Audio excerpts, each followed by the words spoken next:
Muito bem, vamos seguir então com o tema dessa manhã para nossa reflexão.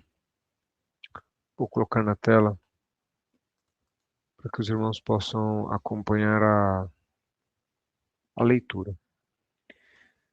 O tema desta manhã tem como título: O temperamento é subjugado. Quem dentre vós é sábio e inteligente? Mostre em mansidão e de sabedoria, mediante um digno proceder, as suas obras. Deixa eu tirar esta aqui. Tiago 3:13. A mansidão na escola de Cristo é um dos assinalados frutos do Espírito. É uma virtude produzida pelo Espírito Santo como agente santificador e habilita seu possuidor a controlar em todo o tempo um temperamento impulsivo e impetuoso. Quando a virtude da mansidão é acalentada pelos que, por natureza, são de uma disposição irritadiça e colérica, eles farão maiores esforços para dominar seu infeliz temperamento. Cada dia ganharão domínio próprio, até que seja vencido o que é rude e diferente a Jesus.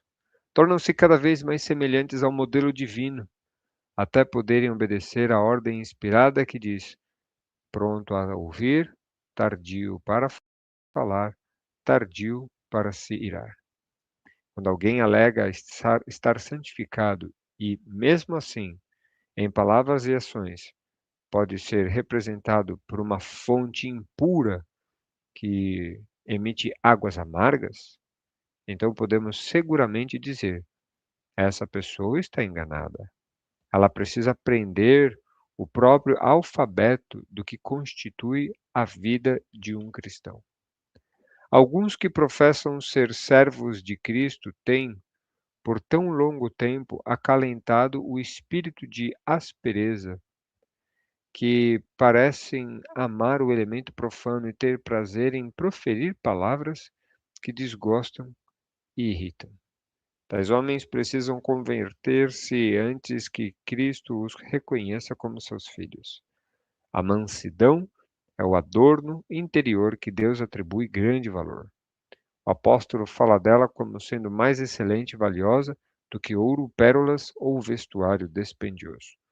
O adorno exterior apenas embeleza o corpo mortal, ao passo que a virtude da mansidão adorna o coração e coloca o homem infinito em conexão com o Deus infinito.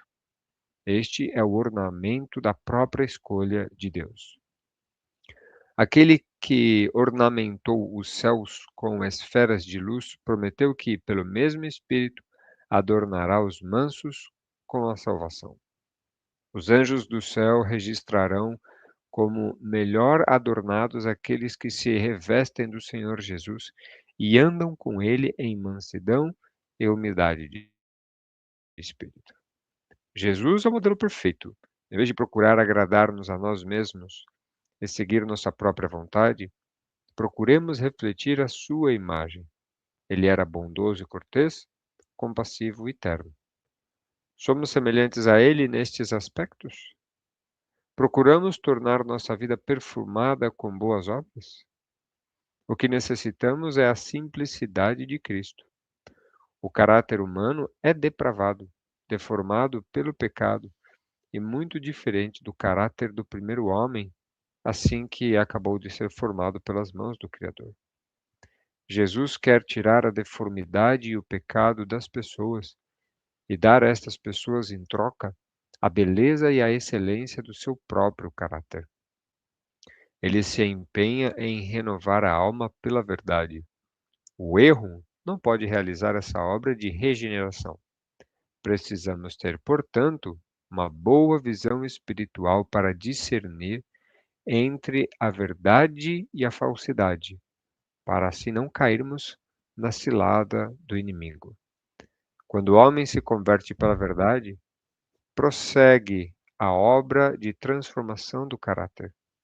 Ao tornar-se um homem obediente a Deus, ele tem cada vez maior capacidade de compreensão. o desígnio e a vontade de Deus tornam-se sua vontade, e olhando constantemente para Deus em busca de conselho, ele torna-se uma pessoa de amplo entendimento. Há um desenvolvimento geral da mente que é colocada sem reservas sob a orientação do Espírito de Deus. Fraquezas que se têm manifestado num caráter vacilante e destituído de poder serão vencidas, pois a constante devoção e piedade levam o ser humano a tão íntima relação com Jesus Cristo que ele adquire a mente de Cristo. Ele é um com Cristo, tendo solidez e firmeza de princípios e clareza de percepção, que é aquela sabedoria que vem de Deus, o qual é a fonte da luz e do entendimento. O Espírito Santo nunca desampara uma alma que está olhando para Jesus. Ele toma do que é de Cristo e mostra-o àquele que procura. E se o olhar se mantiver fixo em Jesus, a obra do Espírito Santo não cessará até que a alma seja moldada à sua imagem. Pela graciosa influência do Espírito, o pecador é transformado no Espírito e no propósito, até tornar-se um com Cristo. Sua afeição a Deus aumenta, ele tem fome e sede de justiça, e contemplando a Cristo, é transformado de glória em glória, de caráter em caráter, e torna-se mais e mais semelhante a seu Mestre. Bom, o tema dessa manhã, a leitura que fizemos, fala sobre a busca pelo subjugar do temperamento. Está muito conectado com o tema que nós vimos terça-feira dessa semana, que fala sobre a crucifixão do eu, das nossas vontades. Mas aqui agora não só falando de uma forma tão mais ampla como o subjugar do egoísmo, mas agora falando sobre o temperamento. Queridos, temos na Bíblia exemplos de pessoas que apresentaram temperamentos mais irascivos, mais firmes, mais duros e que foram transformados? Sim.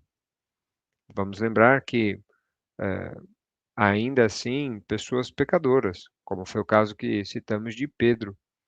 Pedro, que era aquele homem mais combativo, mais firme, talvez até mais impetuoso, né?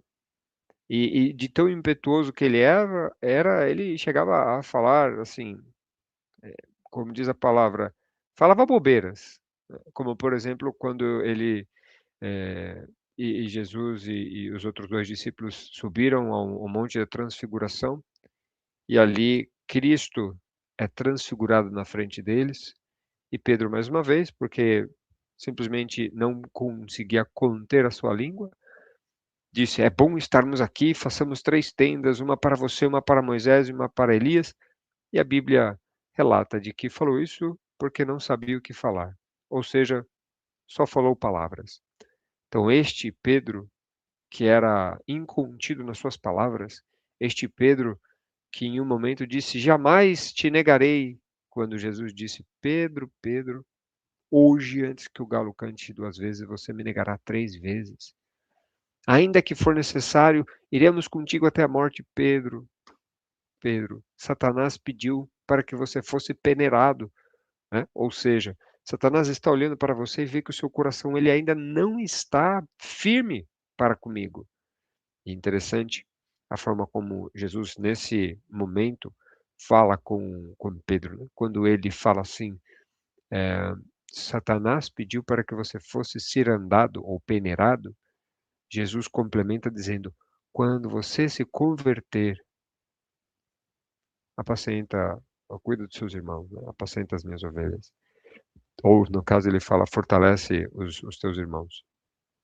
Ou seja, naquele momento, Pedro ainda estava dependendo muito de si e não estava lutando verdadeiramente para que o seu temperamento fosse mudado e transformado. Mas Deus, ele está atento a cada um de nós por mais que sejamos falhos e fracos, mas Ele está atento se nós estamos verdadeiramente com o objetivo de ter uma mudança, de fazer, de permitir com que o Espírito Santo faça essa mudança. Se nós estamos nos esforçando. E naquele momento Cristo olhou para Pedro, fraco e falho do jeito que era, mas entendeu que ali ele estava sendo sincero no que podia e disse: Pedro, quando você se converter, também fortaleça os demais. Outro que era chamado de filho do trovão, Tiago, posteriormente foi conhecido como discípulo amado. Imagina uma pessoa para ser chamada filho do trovão. Trovão é algo barulhento, trovão é algo violento, é algo estrondoso, algo que assusta, que intimida. E ali estava João sendo chamado de filho do trovão. Mas depois aparece como o filho, o discípulo amado.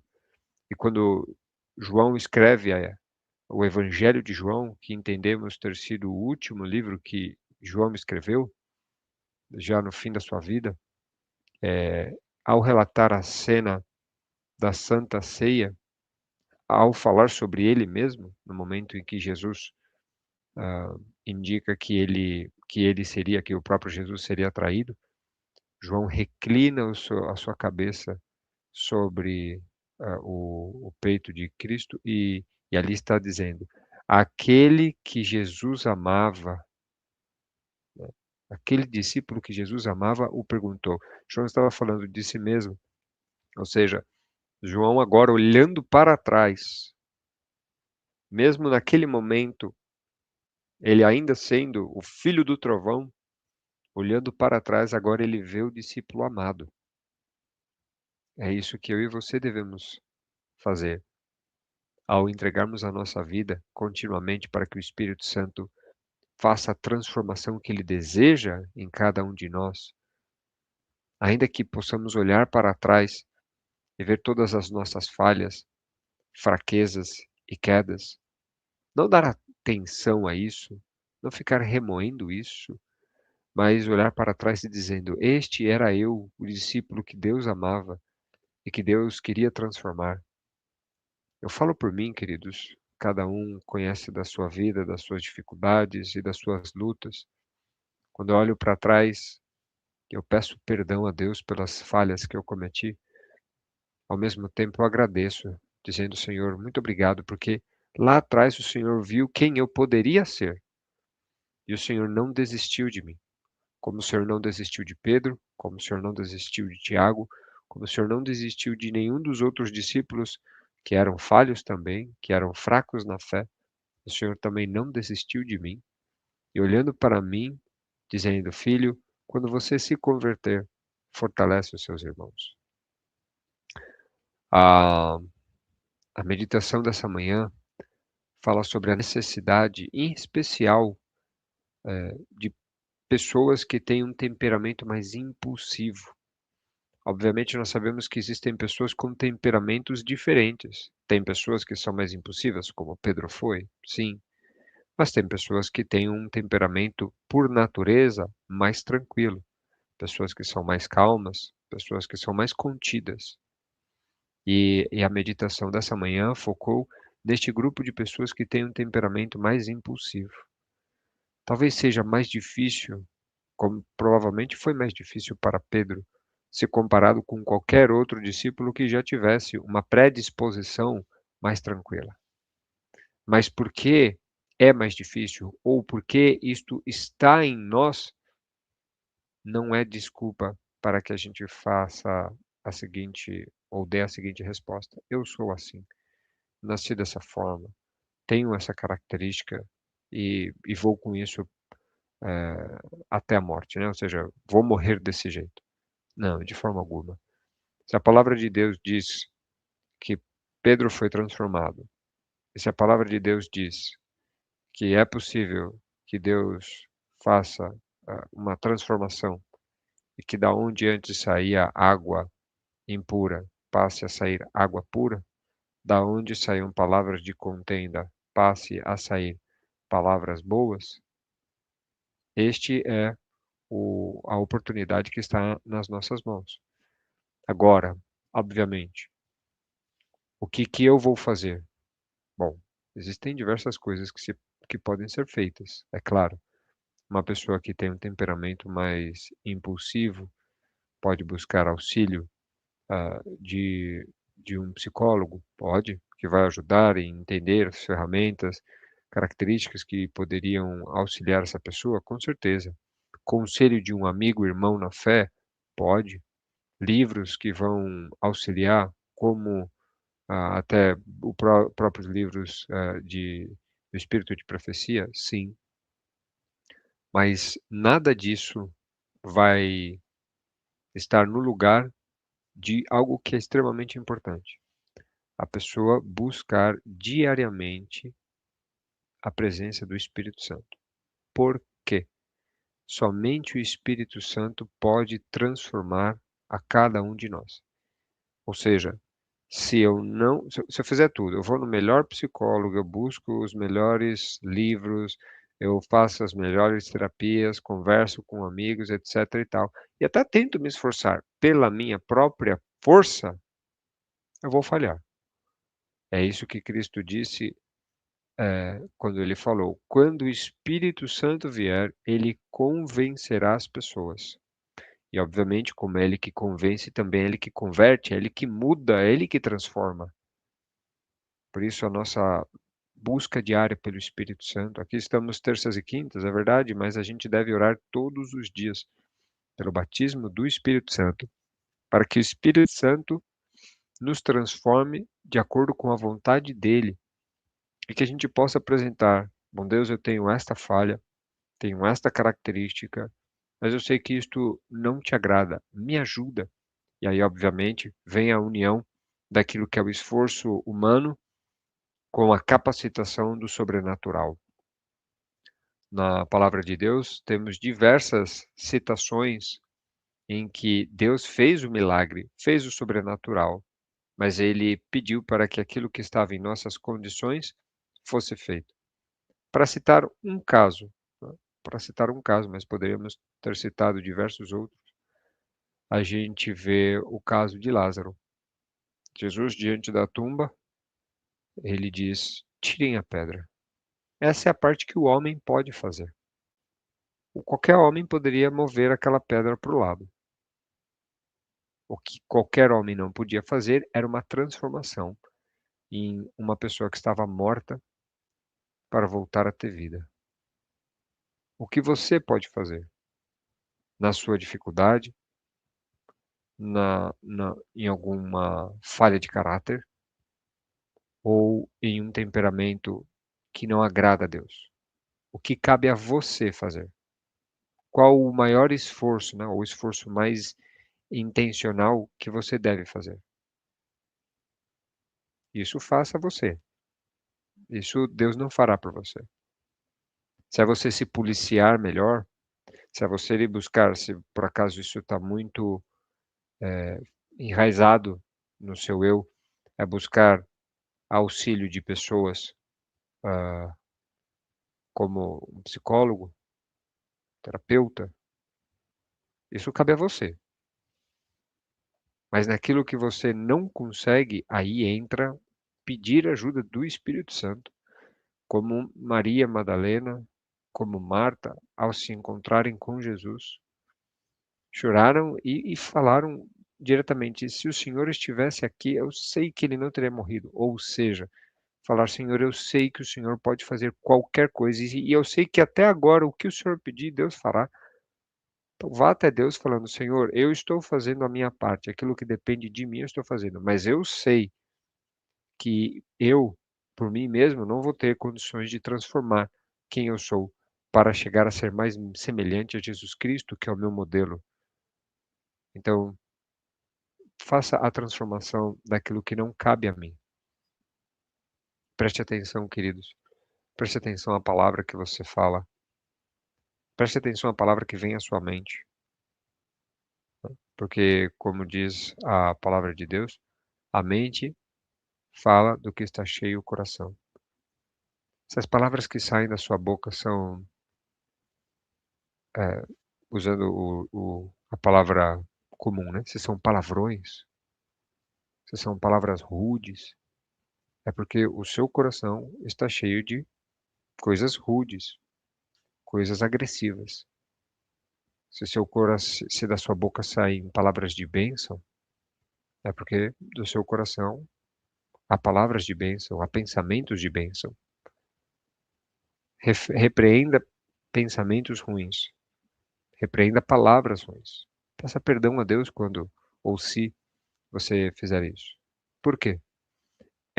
Como a meditação nos mostrou nessa manhã, esta atitude, este, esta característica que é a mansidão, é o adorno, é o embelezamento que Deus olha e fala assim, isto tem grande valor. Eu não sei se você já teve a infeliz experiência de ver pessoas bonitas, né? Bonitas fisicamente, bem arrumadas, apresentadas.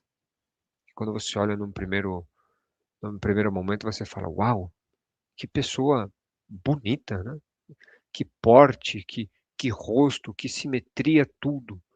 Mas quando abre a boca, quando começa a falar, dá até um arrepio de ver assim, a beleza se desmonta em poucos segundos, agressiva,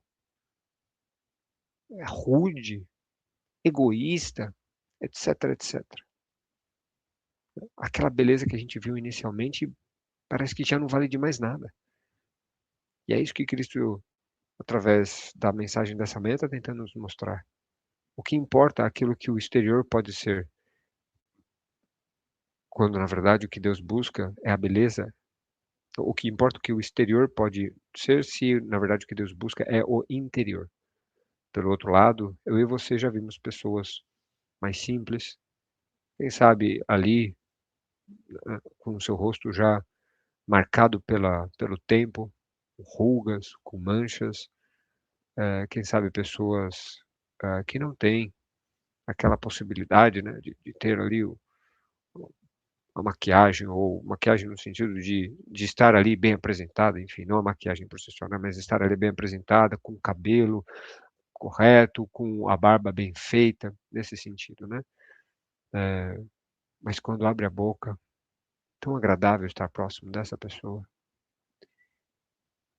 E é isso que Deus quer e pede para cada um de nós, para que quando nós abramos a nossa boca,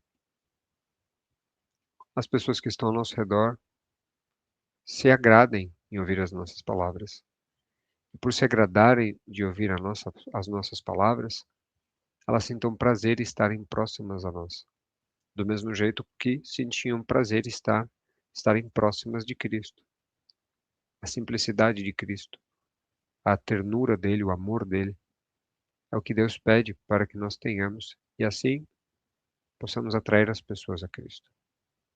Por fim, queridos, eu reforço: toda e qualquer mudança que desejemos fazer só será bem-sucedida se nós tivermos discernimento espiritual.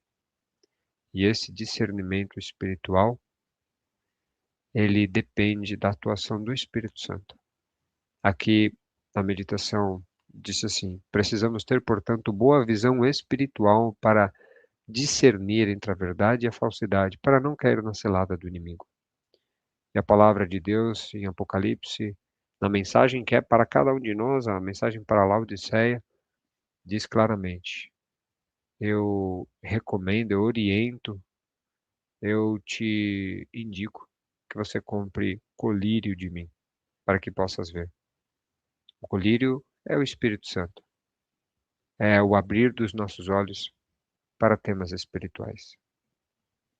Que Deus esteja com cada um de nós, que nos ajude. Talvez esse seja um dos pontos mais difíceis, né? Porque está em nós, não é algo que adquirimos. Muitos, para aqueles que têm essa característica mais firme, mais combativa, mais irritadiça, algo que está em nós. Mas se a palavra de Deus mostra que João, o discípulo que era conhecido como filho do trovão, foi transformado, então nós temos a esperança e podemos confiar, porque quem prometeu é fiel e cumpre a sua promessa.